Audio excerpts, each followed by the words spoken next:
Olá, meus amigos do Grupo Amplitude de Comunicação, estamos iniciando mais uma edição do nosso Amplitude Rural. E no programa de hoje você vai acompanhar o trabalho feito pela nossa equipe da Record TV Guarantã, da Record TV Juara, da Record TV Juína, o leite do gado a pasto. Matéria bacana que nos vem lá da região de Juína. Confira. Nós estamos a 4 quilômetros de Juína, na Chácara São José, comunidade São Felipe, onde o produtor rural aderiu há cerca de 3 anos ao programa de educação continuada Leite a Pasto.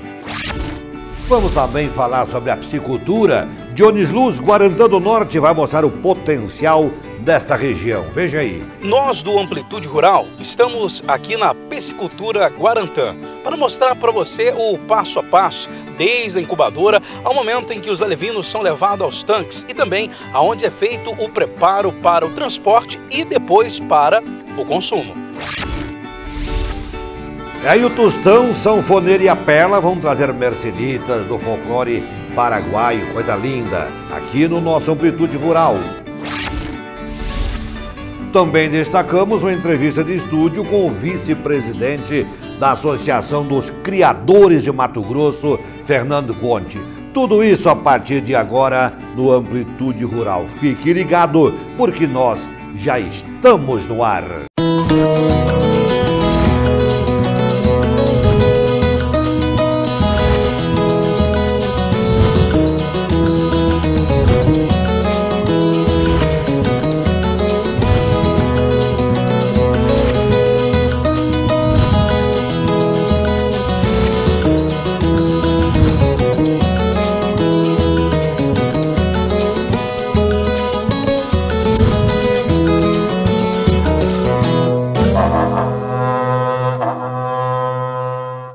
E para abrir o nosso Amplitude Rural, nós vamos acionando o nosso repórter em Juína, Marcelo Guedes, nos traz as informações sobre o gado leiteiro, a bacia leiteira daquela região e o gado a pasto. Veja aí.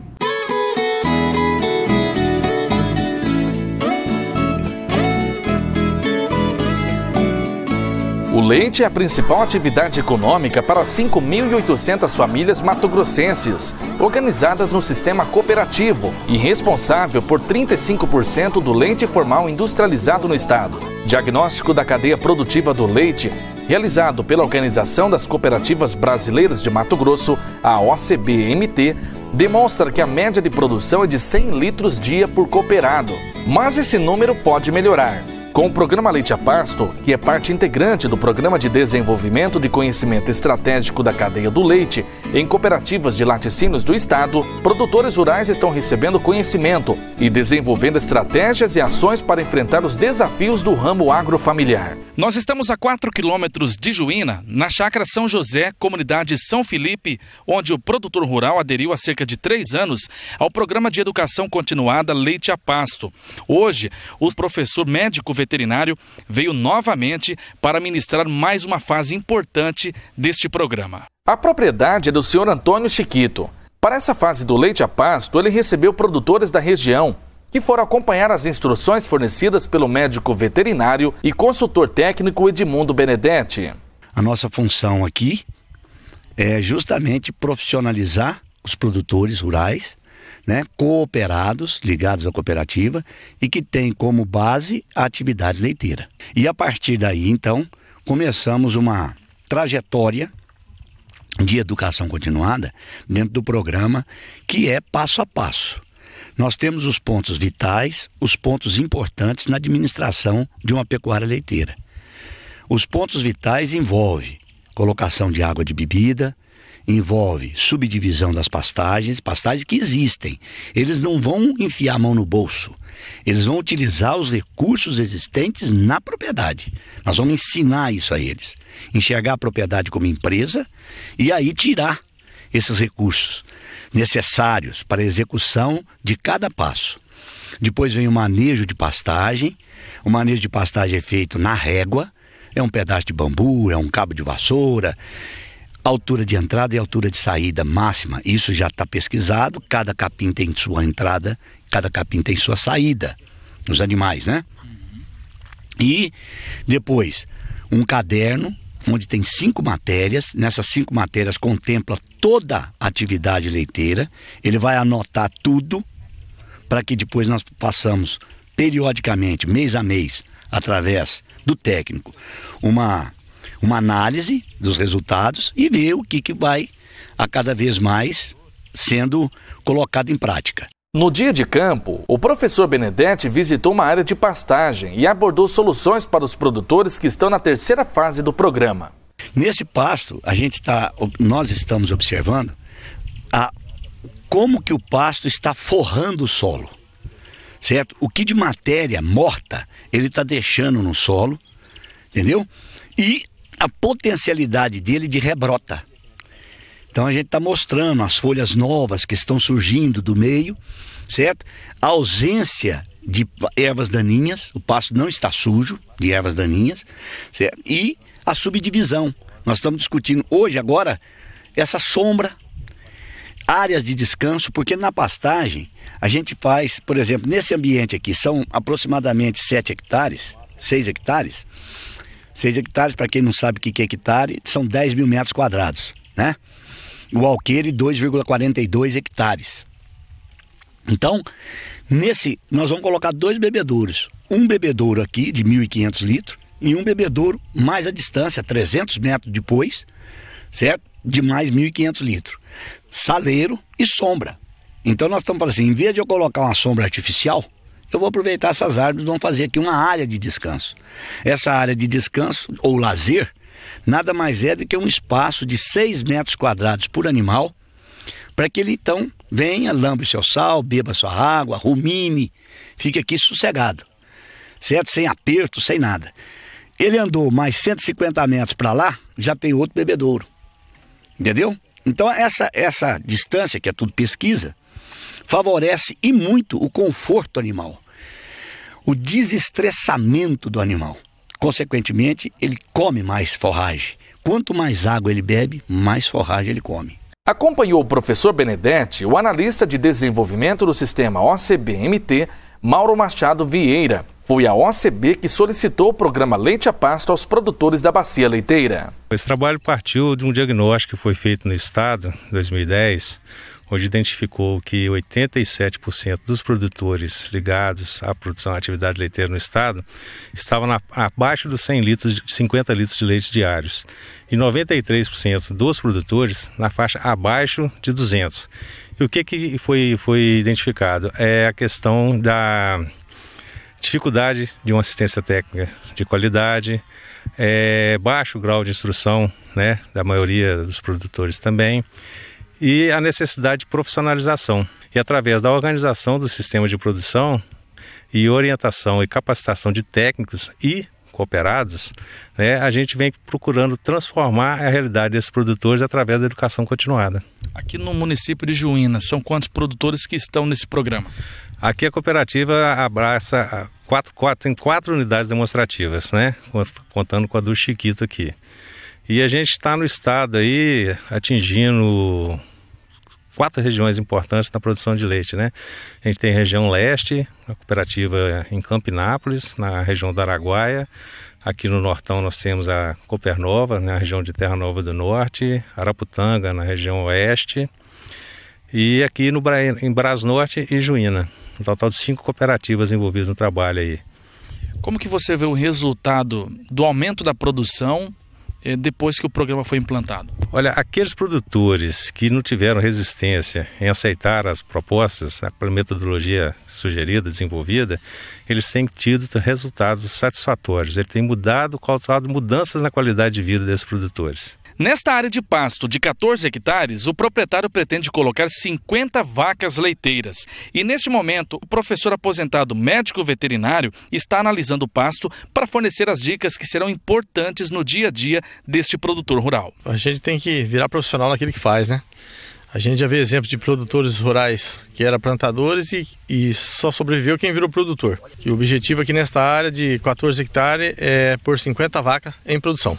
Então, através dos conhecimentos do professor, a gente já está no terceiro estágio aqui, né? Está faltando sombreamento e água, Mas eu acredito que daqui para o final do ano a gente está com a propriedade toda já estruturada para essa produção de 50 vacas em 14 hectares. O programa tem duração de 4 anos e os resultados já podem ser vistos. Principalmente o manejo, né? Se nós estamos numa área aqui de brisanta, braquiária brisanta, eu tinha feito o piqueteamento, o professor esteve aqui em novembro e me sugeriu redividir essa área, né? Um corredor aqui no meio, a gente fez o que ele pediu e a gente já viu que já sobrou capim. O ano passado, por exemplo, essa área aqui era uma área que a gente ficou degradada. Não tinha pasto, não tinha nem cobertura. Então, com o piqueteamento e o manejo, a gente já conseguiu recuperar essa área, né? Hoje eu estou com 24 vacas aqui em cima desses 14 hectares, tem mais 4 vacas solteiras, 28 e 25 bezerros. Então tem 50 e poucas cabeças no grande pequeno em 14 hectares. E ainda tem aquela área do lado de lá, que é uma área irrigada, né? Que são 4 hectares e 7 de Mombaça, que o gado ainda não foi lá. Então eu acredito que a hora que eu passar o gado para lá semana que vem, essa área aqui, esse ano ainda a gente já pode botar mais gado aqui, que a gente vai ter matéria seca para seca nessa área de brisanta aqui, vedando por 60 dias esse pasto aqui.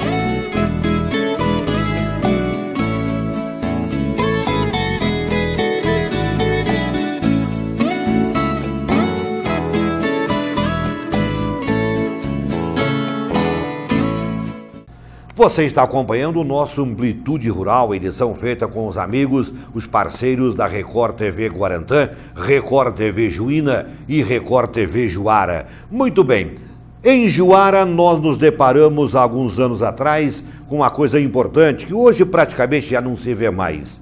As grandes tropas de boiadas transportadas por cavaleiros, por boiadeiros no chão.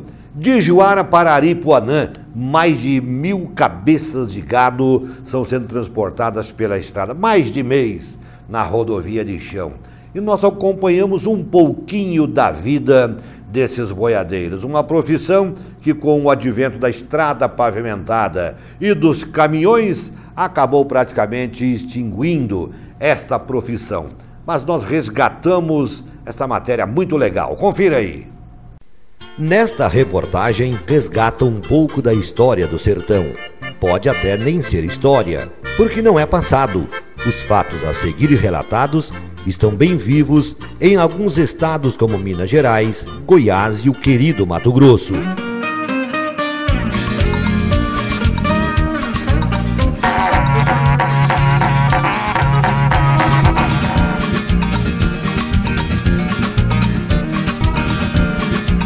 Trata-se do transporte de boiada pela imensidão de nossas estradas. Mas não é um gado transportado por caminhões. Nesse registro, as únicas 2 rodas que encontramos são de uma carroça puxada com tração animal. Na estrada que liga Juara ao distrito de Paranorte, fomos de encontro com uma boiada. O primeiro peão com quem conversamos foi Nilton Mota. Ele é o primeiro que levanta cedinho e o último que vai para o conforto de sua cama, depois de um dia de trabalho estafante, improvisada em uma forquilha. Sua cama, uma rede amarelada pelo tempo e pela poeira. A vida é assim, como vocês veem aí, ó, é trabalhosa, mas só que a gente gosta, né? Profissão que a gente gosta de mexer. Mexo que faz tempo com isso já, então é bom. Estou vendo um barraco aqui que vocês estão montando, aqui é onde vocês vão ficar abrigados, dormir à noite. Isso. Aqui dorme o cozinheiro, geralmente só mal o cozinheiro dorme só aqui, né? Porque os outros meninos tudo armatório dele, né? É só para cobrir a carroça mesmo isso aí. São agora 3 horas da tarde, você já está preparando a comida aqui, é para o jantar? Pro jantar, isso. Eu fazia a janta já para os meninos que tá dando para a boiada, né? Aí quando chegar tá tudo prontinho já. Mas por que tão cedo assim, Nilton? Porque é muita coisa, né? E o fogão da gente é pequeno, né? Então tem que ser ligeiro, um pouco de cada coisa para chegar na hora certa, tá tudo pronto. Você só trabalha na cozinha? Só na cozinha. O negócio meu só é a cozinha aqui só. O desjejum dos tropeiros tem um nome peculiar, segundo o cozinheiro Nilton Mota. Aqui a gente usa o café mesmo e o velho, né? Falado velho, né? Que é um arroz mexido, né? Aqui é a sobra do jantar? Do jantar, isso. Aí a gente mistura ali tudinho e faz o velho que é para os meninos comer cedo. E o almoço, mais ou menos que horas você começa a preparar? 9h30, 10 horas a gente está preparando o almoço já. E vão comer mais ou menos que horas? 11 horas, 11h30, depende da distância, né, que for pegar para... Esta comitiva de boiadeiros que encontramos na estrada de Juara para Norte tem um nome e chama-se Comitiva Estrela. Na companhia tem toda uma hierarquia e regras a serem observadas. Tem o chefe geral, o ponteiro e o sinuelo. O chefe geral, nesse caso, é o dono da companhia e, por incrível que pareça, é o mais novo dos peões. Fábio Mariano da Silva começou a lida com boiada aos 11 anos de idade, inspirado pelo seu pai. Se apaixonou e não deixou mais a estrada. Hoje, aos 21 anos, é sua profissão. Ele mesmo afirma que já tentou fazer outra coisa, mas não conseguiu. Pai, é difícil, mas que nem a gente que já trabalha na estrada não dá mais conta de largar. Eu já tentei, mas não di conta não, voltei de novo. A sua vida é estrada, tocando gado. Não larga mais não. Quantas cabeças você está conduzindo nessa comitiva? 700 cabeças. Quantos caminhões seriam necessários para transportar essa boiada que você leva pela estrada? Acho que 24 por aí. Fábio Mariano conta fatos interessantes de sua profissão, como o estouro de uma boiada. O estouro de uma boiada é quando o gado se dispersa, não obedecendo ao cavaleiro nem ao toque de um berrante. Aí ele tem que parar, né? Falhar, a gente fala falhar, né? Falha uns dias, junta tudo de novo. Chega a perder alguns, mas conforme o tempo ele aparece de novo. O importante é entregar para o patrão todas as cabeças. Se perde alguma? Perde. Qual motivo, por exemplo? Buraco, né? Mais é buraco. Morre. Morrer não morre, não. Sempre perde mais em valeta, ou senão ela corre à noite. Aí sempre perde, mas não. Mas o peão de boiadeiro, para integrar uma comitiva, se submete a algumas regras exigidas pelo chefe geral. Por exemplo, jamais poderá ingerir bebida alcoólica, não poderá se servir nem comer sem camisa. Não pode chegar sem camisa nas panelas, não pode deixar a tampa remontada e nem deixar a panela aberta, não pode deixar cair prato nem talher no chão. As conchas têm que ficar no lugar dela. Se acontecer alguma coisa errada, Fábio, de estar a tampa remontada, a panela aberta, o que acontece? Paga uma galinha. Paga uma galinha? Se na hora não tiver galinha, paga depois? Não, o cozinheiro arruma. O cozinheiro compra um e chega no desconto de quem pagou a galinha. Quem tem papel fundamental no transporte de uma boiada é o ponteiro ou berranteiro. Ele pode ser considerado o artista de uma tropa. Com o repique de seu berrante, ele conduz a boiada para onde quer e cada nota de seu berrante tem um significado.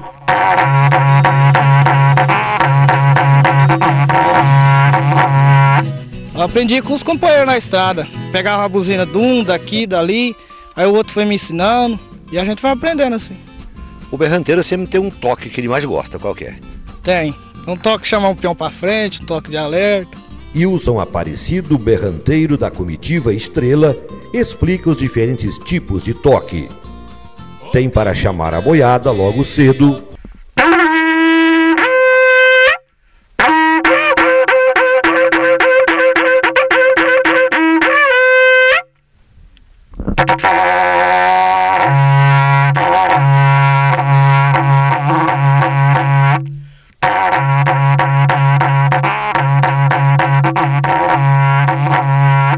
Para dar sinal de uma ponte.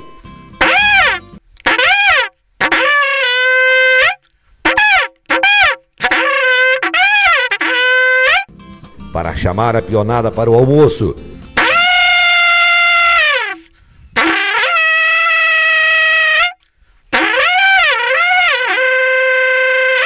Para avisar da chegada ao destino de uma boiada.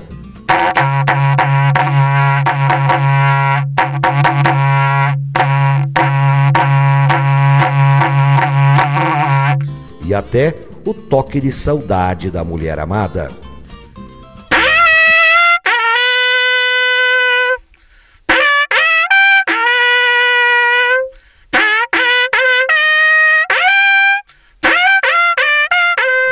Coisas que o cancioneiro popular sertanejo introduziu em nossa música raiz. Ídolos dos boiadeiros, Tião Carreiro e Pardinho, Tonico e Tinoco, Palmeira e Biá, os Filhos de Goiás e tantos outros eternizaram em suas canções gravações de som de berrante.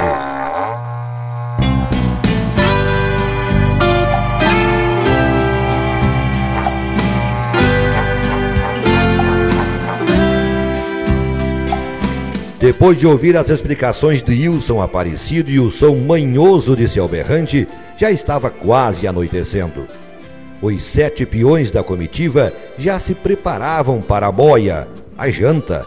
Chamei o chefe da comitiva, Fábio Mariano da Silva, para agradecer a hospitalidade de algumas horas junto com sua equipe de peões. A gente vai batalhando aí, né? Ver se... pelejar para não acabar, né? Senão acabar muito o serviço nosso, né? Nós que não sabemos outras coisas, né? Vive disso, né? Você acha que essa previsão ainda vai demorar por um bom tempo ainda? Rapaz, do jeito que tá indo, eu acho que não, né? Não vai demorar muito, não. Já vai proibir isso aí. Por que você acha que pode proibir? Ah, por causa que tá saindo muita rodovia, né? Asfalto, isso aí já tá muito... A lei hoje mesmo, para poder viajar na estrada, já tá bem... Numa estrada de asfalto já é diferente que estrada de chão, né? Você tem autorização, mais gente para cuidar. Já é diferente, né? Já dá muito trabalho no asfalto. Mas nas BR também, de vez em quando, já tem alguns problemas. Aí não vai ter jeito, aí vai ter que ser o caminhão mesmo. Vai ter que ser o caminhão. E o berrante, desaparece também ou não? Vai sumir, né? Só de enfeite na parede. Em meio ao gado que mugia na remanga, guardo com muito carinho e respeito a vida dura e divertida desses trabalhadores e o som vibrante de um berrante ecoando em meia poeira a estrada. Fica apenas uma pergunta: em quais caminhos se perderão nossos boiadeiros quando tudo isto virar saudade?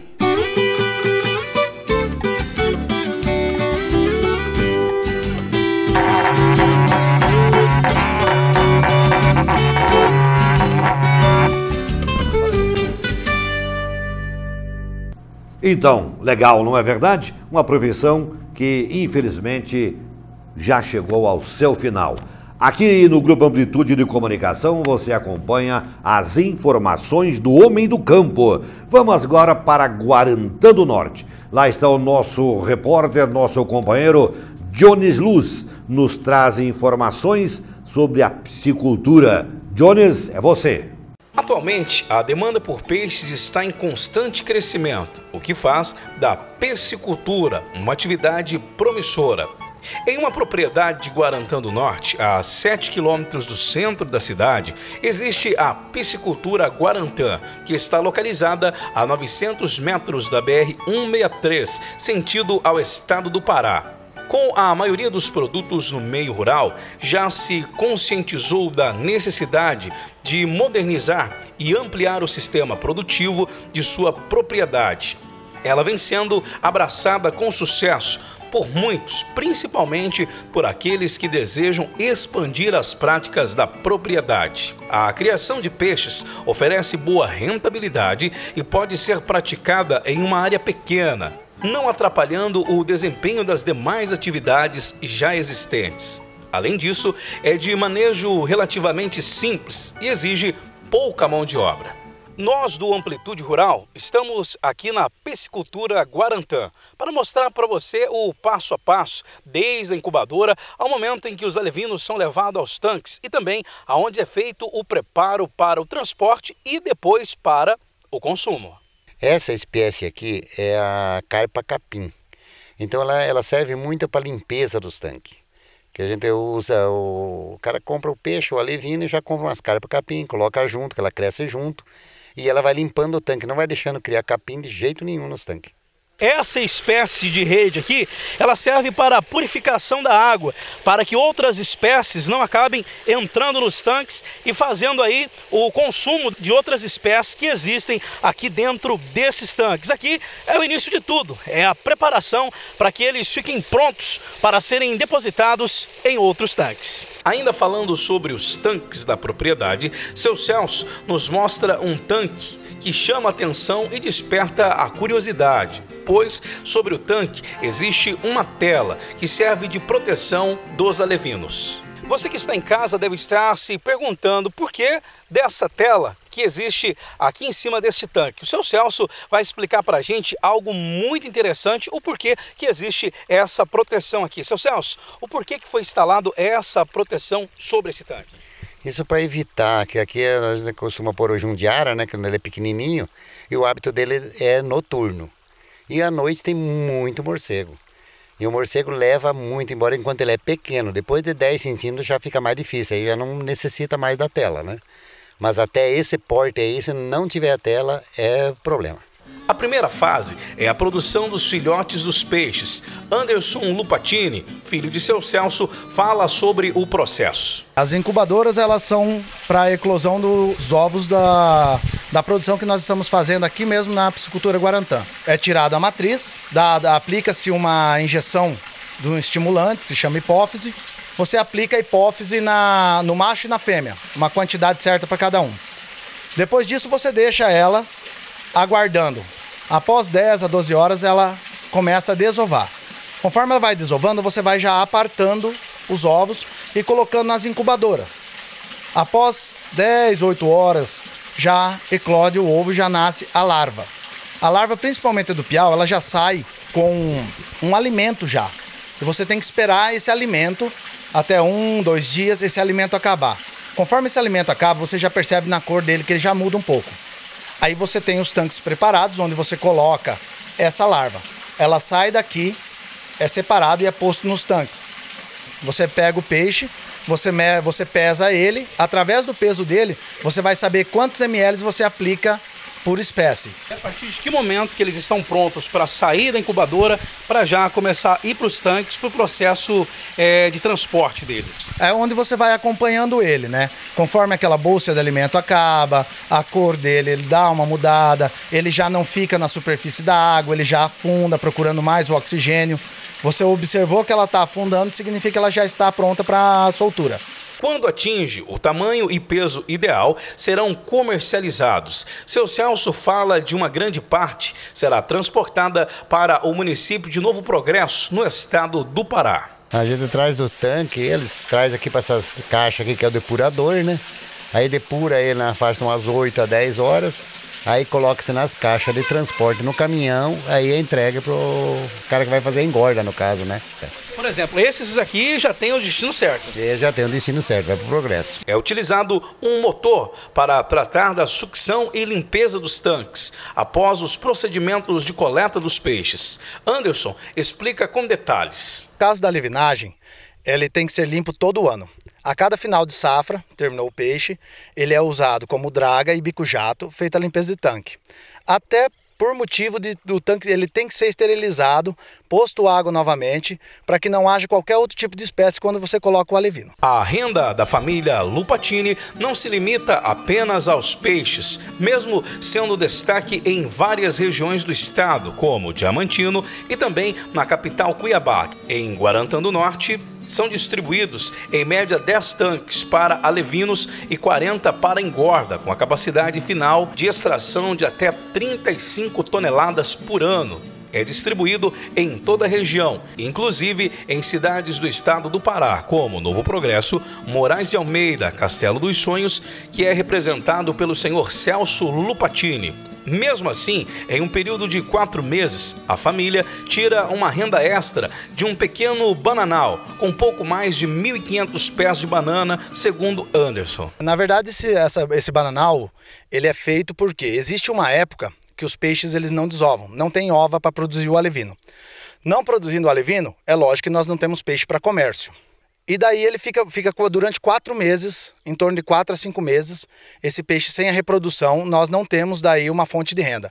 Aí foi onde foi plantada a banana, se eu não me engano, 1.500 pés de banana, para que se pudesse nesses 4 meses fazer uma fonte de renda extra. Agora você vai acompanhar o processo de onde os peixes são tirados dos tanques e vão para o preparo, para logo em seguida serem comercializados. Acompanhamos todo o preparo para a fritura de pequenos pedaços que são conhecidos como isca de peixe. Nós chegamos à questão entre produtividade e qualidade. Hoje a gordura vegetal ela é muito mais cara que o óleo de cozinha. Só que a fritura dela dá bem menos consequências no organismo da pessoa. O que acontece? A fritura sai mais seca, mais crocante e macia ao mesmo tempo. Então hoje nós usamos aqui no Tambaqui da Amazônia questão da gordura vegetal. Não tem outra questão, é por questão de qualidade. É o dobro do preço? É o dobro do preço de 1 litro de óleo. A saúde em primeiro lugar. Esses são os procedimentos de preparo do peixe na chapa. A gente passa a farinha, né, para ele ficar, não grudar na chapa, né, fica bem crocante. E aí tem o tempo exato, né, para que ele fique bem saboroso.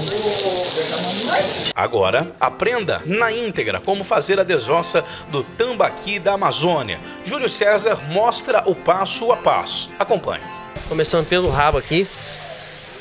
Esse trabalho não tem como ser feito com luva porque tem uma sensibilidade para sentir o espinho do peixe. Você começa a cortar pelas costas dele. Você vai sentir a ponta da faca triscar na costela dele. Você tem que ter uma sensibilidade para cortar, porque, como vocês podem ver aqui, ó, a marca do peixe está aqui, que é o espinho. Olha, tá vendo? Tem que ter a sensibilidade. Você vai pegar, aqui é onde fica o Y, aquele espinhinho que fica, sabe, na garganta. Esse aqui é ele. Você sempre tira o espinho acompanhando ele. Você sempre afasta. Ó, sempre afasta, afastando. Você nunca corta, sempre afastando, ó. Ó. Você acompanha peixe aqui, ó, ó o espinho. Aqui você acompanha ao contrário, ó. Ao contrário, ao contrário. Porque se você pegar, pronto, o que acontece? Ao caso da luva, ó, você passa aqui, você não sente nada. Como que esse espinho tá descendo, então você vai fazer assim com a faca. Sempre acompanhando o espinho para ter um corte perfeito. Para você conseguir atirar até o final. Tá aí, gente, o peixe desossado. Um lado para o outro. Aqui você pode pegar, rechear ele do jeito que você quiser. Em perfeitas condições, um peixe fresco, que é o peixe igual ao peixe nosso. É muito fácil, mas tem que saber. Muito obrigado. Tambaqui da Amazônia agradece. E a criatividade não para por aí. Os donos resolveram investir em uma novidade para atrair os clientes.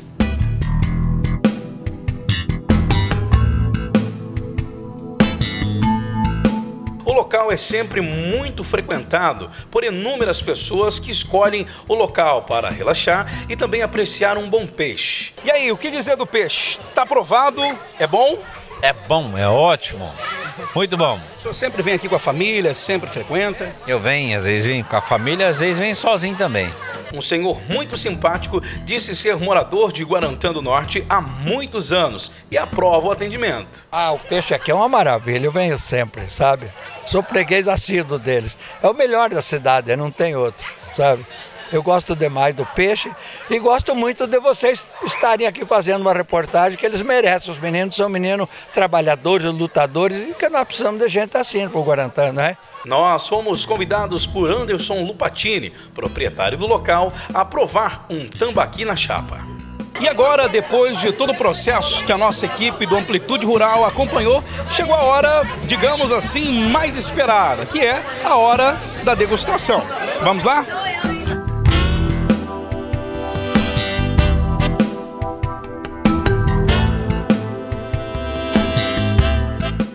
Muito bem, um grande abraço a todos os amigos de Guarantã do Norte, de Juara e de Juína, que acompanham o nosso Amplitude Rural. Você gostaria de ver a sua propriedade, a sua produção sendo mostrada, produzida aqui pela nossa equipe? Entre em contato com os amigos da Record TV Guarantã, da Record TV Juína, da Record TV Juara. Nós vamos pautar uma reportagem muito especial, muito bacana com você, tá certo? Estamos aguardando então o seu contato.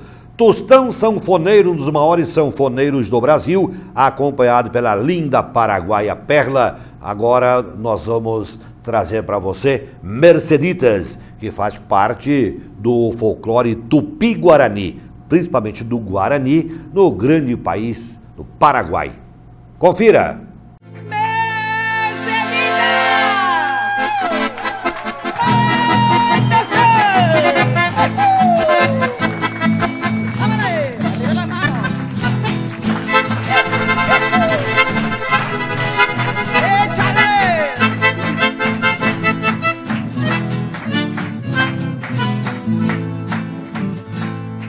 Recordo com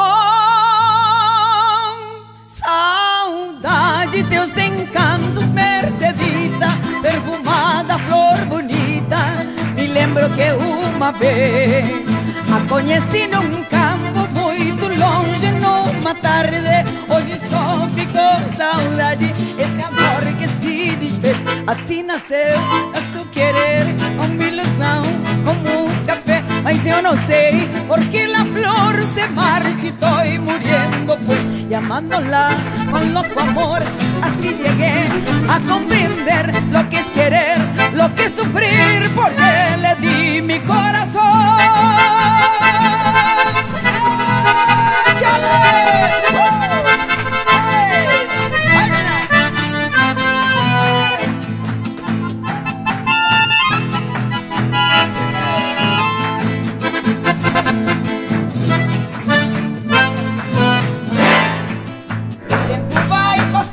E as campinas verdejando, e a saudade só ficando dentro do meu coração.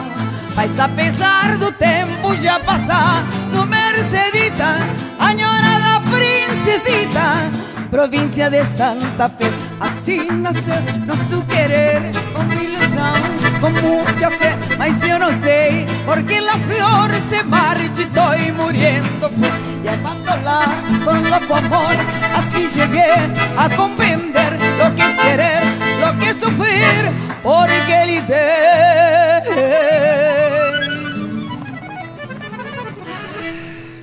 meu santa, meu coração para você e a todos que nos estão vendo. Você é muito importante para nós. Um besito e meu coração para cada um de vocês. Meu! O que foi isso? Ai, tá. Esse é o coração? Sim. Tá funcionando? Ai, que chique. Faz novamente aquela coisa do teste do coração.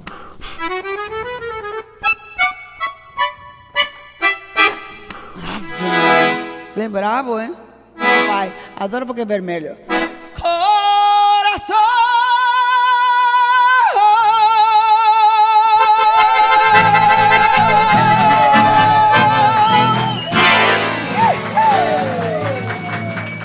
Aqui na Record você acompanha o nosso Amplitude Rural. O vice-presidente da Acrimate, Associação dos Criadores de Mato Grosso, Fernando Conte, está numa entrevista de estúdio no Amplitude Rural de hoje. Vamos ouvi-lo sobre as propostas da Acrimate, sobre a questão do Fundo Rural e também sobre o Acrimate em ação. Confira aí. O nosso Amplitude Rural conversa agora com o vice-presidente da Acrimate, Fernando Conte. A Associação dos Criadores do Mato Grosso é uma entidade importante que cuida da vida do produtor rural. Fernando, obrigado pela sua presença aqui no Amplitude Rural. Nós estamos conversando com os amigos de Juara, amigos de Juína e amigos de Guarantã do Norte. Seja bem-vindo para a gente falar um pouco aí das atividades da Acrimate e desse mundo maravilhoso do agronegócio. Tivemos recentemente aqui em Juara o Acrimate em ação. Qual a avaliação que o senhor faz e o que deixou de proveito para o setor produtivo? Bom, Paulo, antes de tudo, é uma satisfação estar com o amigo Paulo Becker aqui nos estúdios da Amplitude, essa rede tão respeitada na nossa região, nesses municípios que você citou, os grandes empreendimentos. Então, em nome da Acrimate, eu agradeço o espaço e esse bate-papo aqui que a gente vai fazer hoje com esses amigos, em especial os amigos de Guarantã do Norte que nos acompanham e da nossa querida vizinha Juína, que também vão ter acesso a esse programa hoje. Tivemos recentemente aí o projeto Acrimate em Ação, que passou por Juara e, mais uma vez, foi recorde de público, um evento já consolidado na nossa região. Tivemos 147 participantes, é um número bastante expressivo. Encerrou-se, então, a segunda rota do projeto Acrimate em Ação, está presente em todos os municípios do estado de Mato Grosso, diga-se de passagem, porém o Acrimate privilegia aqueles municípios, de fato, mais voltado com a vocação maior para a pecuária do estado de Mato Grosso. A gente visitou já no primeiro ano, com o projeto ainda piloto, 20 municípios, depois ficamos bastante tempo em 30 municípios, o ano passado com 31 e esse ano estabilizamos o número de 33 municípios. No próximo dia 2 de abril, o Acrimate em Ação estará em Guarantã do Norte. No próximo dia 2 de abril, numa segunda-feira, o projeto Acrimate em Ação visita Guarantã do Norte. O ano passado, Guarantã mostrou um público extremamente expressivo, muito interessado, com a presença de bastante estudantes acadêmicos. Guarantã tem esse vínculo com o campo, bastante filho de produtor rural, e a gente fica bastante satisfeito de ver o filho do produtor rural buscando informação, até para que ele possa também compartilhar e dividir essa experiência dentro da propriedade familiar. E no próximo dia 5 de maio, então, o Acrimate em Ação estará também em Juína. Isso, a gente faz agora, na Guarantã do Norte, abre a terceira rota do Acrimate em Ação, que vai percorrer todos aqueles municípios do norte, saindo de Guarantã, depois Alta Floresta, Apiacás, Monte Verde, Bandeirantes, essa região norte. E aí temos a quarta rota que vai percorrer aquela região do Araguaia, e a quinta rota daí quem abre é o município de Juína. No dia 5 de maio, o compromisso é lá com o nosso representante regional, lá com o seu Jorge Basílio, referência em Juína, e ele que vai coordenar mais uma vez o grande evento de Juína. O ano passado eu tive a oportunidade de prestigiar esse evento. Esse ano vou me esforçar bastante para ir. Inclusive, Paulo, você é meu convidado para ir comigo. Muito obrigado, Amplitude Rural. É possível que vá acompanhar os amigos aí de Juína, então, né? E lá um evento também magnífico em quantidade de público. O seu Jorge é um grande mobilizador, um pecuarista renomado, antigo lá, trabalha muito bem, faz pecuária de sucesso lá. E a gente espera o público aí de Juína no próximo dia 5 de maio, lá no local onde vai ser realizado o Acrimate em Ação 2018. Muito bem, Fernando, há um movimento grande também dos senhores do agronegócio no que diz respeito ao FunRural. Um movimento que está ganhando corpo no estado de Mato Grosso, Brasil afora, e que mais do que nunca precisa se resolver esta questão. Há uma enorme dívida que o STF já havia derrubado, que não haveria necessidade de pagamento desse imposto, dessa taxa, desse tributo, e agora volta à tona mais uma vez. Inclusive em Brasília, no dia 4 de abril, haverá um grande movimento em protesto contra a cobrança do FunRural. Como é que está essa situação no olhar dos senhores pecuaristas? Realmente, essa é uma dívida, vamos falar assim, impagável, né? Quando você for contabilizar o retroativo e os últimos 5 anos, vamos falar que é o que pode o fisco de fato cobrar, os valores são astronômicos, os valores da pecuária, uma vez que o FunRural incide toda e qualquer negociação agrícola. Então, desde vender um bezerro, vender um garrote, vender um touro, você é obrigado, você é devedor desses últimos 5 anos. Então, houve esse movimento, onde a gente criou, através da frente parlamentar, a gente ajudou a criar a Lei 13.606, que é onde abre o programa de regularização, para que o pecuarista que queira aderir àquilo consiga, vamos falar, dividir esse seu débito em até 176 parcelas. Foi costurado um acordo lá. Parte desse acordo não foi cumprido em relação aos vetos. O presidente Michel Temer vetou algumas coisas nessa 13.06 e itens relevantes. 100% de multa em relação a esse passivo que estava acordado e foi vetado. E uma outra coisa foi a questão da cumulatividade. A gente entende que de maneira nenhuma pode-se, daqui para frente, você tributar um produto várias vezes. A gente entende isso como uma tributação cumulativa, entendeu? Você vender um bezerro, eu vender um bezerro para você já recolhe o FunRural. Você recria esse bezerro e vende para outro criador, recolhe-se novamente. Também. Esse criador engorda esse boi e abate no frigorífico, é descontado novamente em relação... E aí são várias opiniões, né? Hoje o FunRural já não incide mais em 2,3% da produção. Hoje o FunRural, a partir de janeiro desse ano, quando o presidente assinou essa lei da 13.606, ele instituiu o FunRural em 1,5% da venda. E o frigorífico vem praticando isso, o desconto que vem sido praticado é de 1,5%. Em relação a isso, o que a gente olha com muita preocupação, Paulo, não é nem o para frente. O que a gente olha com muita preocupação é esse retroativo. Como falar, porque se for lei daqui para cá, e pecuarista é cumpridor de lei. Eu acho que o pecuarista, ele, acima de tudo, ele é um cumpridor de lei, um pagador de imposto. E diga-se dos melhores, Porém, a gente avalia, a gente tinha lá atrás uma liminar que nos dava esse respaldo de não recolher o fundo rural. E foi baseado nisso que 95%, 98% dos produtores rurais não recolheram e nem sequer depositaram em juízo e nada. Porque tinha-se um entendimento muito forte por parte do Supremo em relação a isso. E a gente acompanhou como foi essa medida, numa visita do ministro da Fazenda, na véspera dessa votação, lá no Supremo Tribunal Federal, e a gente entende isso como uma forma de pressão num país e num estado extremamente passando por um período de crise econômica, e a gente entende que essa visita foi no sentido de falar, precisamos desse dinheiro, e o ministro houve uma mudança radical dos votos, que fez com que a gente perdesse lá no STF por 5-6, e as nossas esperanças em relação a esse movimento do dia 4 está na modulação dos efeitos. E a Frente Parlamentar da Agricultura tem dado o respaldo necessário que os senhores exigem, que os senhores esperam? É isso mesmo que vocês querem dos nossos parlamentares? Nós estamos, como entidade, como a Acrimate aqui, e aqui eu falo por ela, nós estamos atuando em duas frentes. Nós estamos atuando pela frente legal, e essa frente foi eleita pelos representantes do agro, foi eleita que seria via IPA e via FPA, e a gente tem feito e tem evoluído e tem cobrado, existe um compromisso de isso ser pautado ainda nesse mês de março, para ser analisada a derrubada dos vetos, principalmente no que incide em relação às multas e a essa cumulatividade. A gente entende que se de fato é constitucional daqui para frente, que isso seja praticado apenas no abate, na parte final da cadeia, e aí vamos falar assim, mas vai concentrar, só o terminador vai pagar? Não, ele vai repassar isso, de qualquer forma ele vai repassar isso na compra, quando ele for comprar um bezerro seu, ele vai negociar, regatear um pouco, para pagar um pouco mais barato, porque ele sabe desse custo que ele vai haver lá na frente. Exato.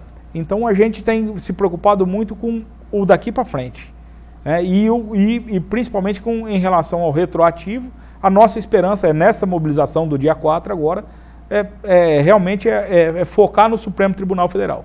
Muito bem, muito obrigado, Fernando Conte, nosso vice-presidente da Acrimate. O Amplitude Rural tem esta proposta de buscar as informações, conversar com os senhores do setor produtivo.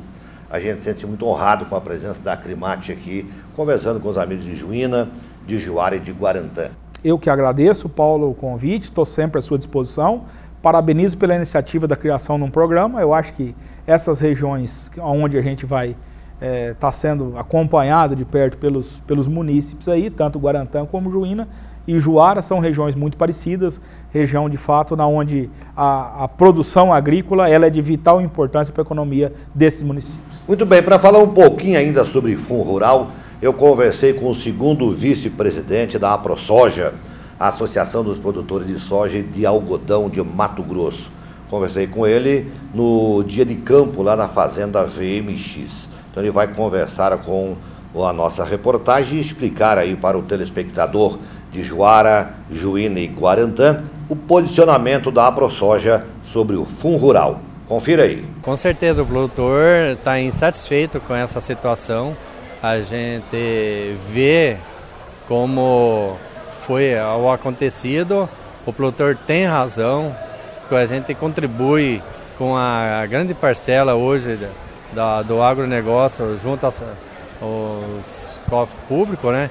E aí, com isso ficou difícil com o produtor, com esse retorno da contribuição, onera um custo muito alto. Além da gente ter o FETAB hoje, que está levando 3% da nossa renda bruta.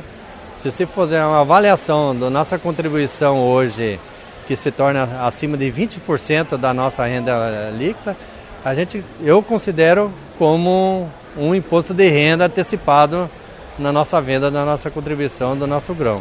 De volta com o nosso Amplitude Rural, e agora, para terminar nosso programa, eu gostaria de acionar mais uma vez o nosso repórter Marcelo Guedes, de Juína, nos traz as informações sobre o Código Florestal.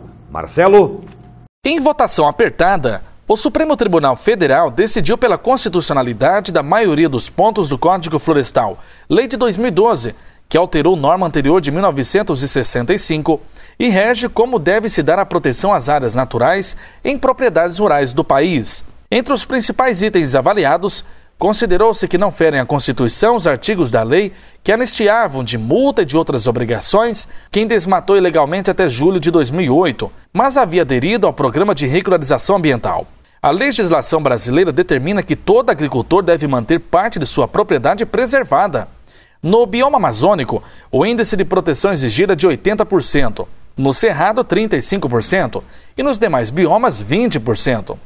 Essa porção do território é conhecida como reserva legal. Também devem ser preservadas todas as áreas ecologicamente sensíveis das propriedades, como nascentes e matas à beira de rios. Esses trechos são chamados de áreas de preservação permanente, APPs, considerados essenciais para a proteção de recursos hídricos e para a manutenção da biodiversidade. O novo Código Florestal criou um banco de dados para controlar o cumprimento dessas regras.